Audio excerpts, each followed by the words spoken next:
মধ্যপ্রাচ্যের আরেক দেশ লেবাননে অব্যাহত রয়েছে ইসরায়েলি হামলা। হিজবুল্লাহ গেরিলাদের নির্মূলের হুমকি দিয়ে বৈরুতসহ বিভিন্ন এলাকায় একের পর এক হামলা চালিয়ে যাচ্ছে ইসরায়েল। মৃতের সংখ্যা ছুঁয়েছে ৫০০। ইসরায়েলি সেনাদের হুমকির মুখে লেবাননের পূর্ব ও দক্ষিণাঞ্চলের অন্তত ৭ লাখ মানুষ বাড়িঘর ছেড়ে উদ্বাস্তু হয়েছে। তাদের আশ্রয় ও খাবার নিয়ে তৈরি হচ্ছে মানবিক সংকট। বৈরুতের আকাশে কালো ধোঁয়া। প্রতিদিন এমন ধোঁয়া দেখেই শুরু হয় এখানকার সকাল। লেবাননের পূর্বাঞ্চলীয় বাক্কা উপত্যকা থেকে লোকজনকে সরে যাওয়ার নির্দেশ দেয় ইসরায়েল। রাতভর ইসরায়েলি হামলায় ধসে পড়েছে বৈরুতের দক্ষিণের উপশহরের বাড়িঘর। ধসে পড়া বাড়িতেও জ্বলছিল আগুন। আটকে পড়াদের উদ্ধারের এক অসম্ভব লড়াই চালিয়ে যাচ্ছেন দমকল কর্মীরা। এখানকার বাসিন্দাদেরও সরে যাবার নির্দেশ দিয়েছিল ইসরায়েল।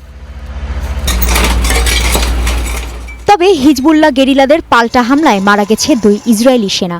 এরপর হামলার মাত্রা আরও বাড়ায় তেল আবিব। লেবাননের বাস্তুচ্যুত মানুষদের ঠাঁই হয়েছে বৈরুতের এই স্টেডিয়ামে।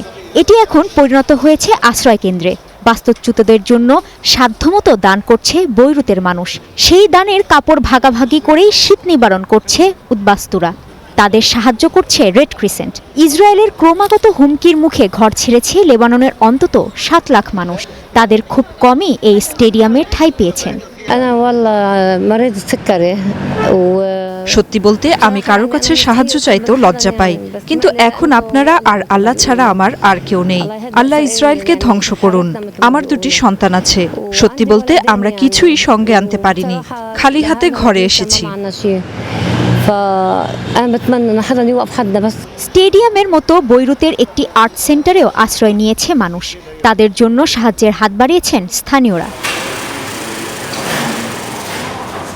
সবচেয়ে ব্যতিক্রমী সাহায্যটির নাম পিলো অফ হোম, অর্থাৎ আশার বালিশ। ৫৩ বছর বয়সী মা নাদা ও তার ২৮ বছরের ছেলে মোক্তার বালিশের ব্যবসা করতেন। এই দুর্যোগে তাদের বালিশগুলো দান করছেন উদ্বাস্তুদের জন্য। আমরা এই উদ্যোগের নাম দিয়েছি পিলোস অফ হোপ, কারণ আমরা সবসময় ভালো লেবাননের আশা করি। আমরা কাউকে জিজ্ঞেস করি না যে তারা কারা, কোত্থেকে এসেছে, কেন এসেছে। কারণটা আমরা জানি। আমরা শুধু একে অপরকে সাহায্য করতে চাই। মা ছেলে এখন পর্যন্ত ৭৫০টি বালিশ তৈরি করেছে। আরও ১৪০০ বালিশ তৈরির কাজ চলছে। বালিশগুলো তৈরির পর স্বেচ্ছাসেবকরা সেগুলো আশ্রয়হীনদের কাছে পৌঁছে দিচ্ছে।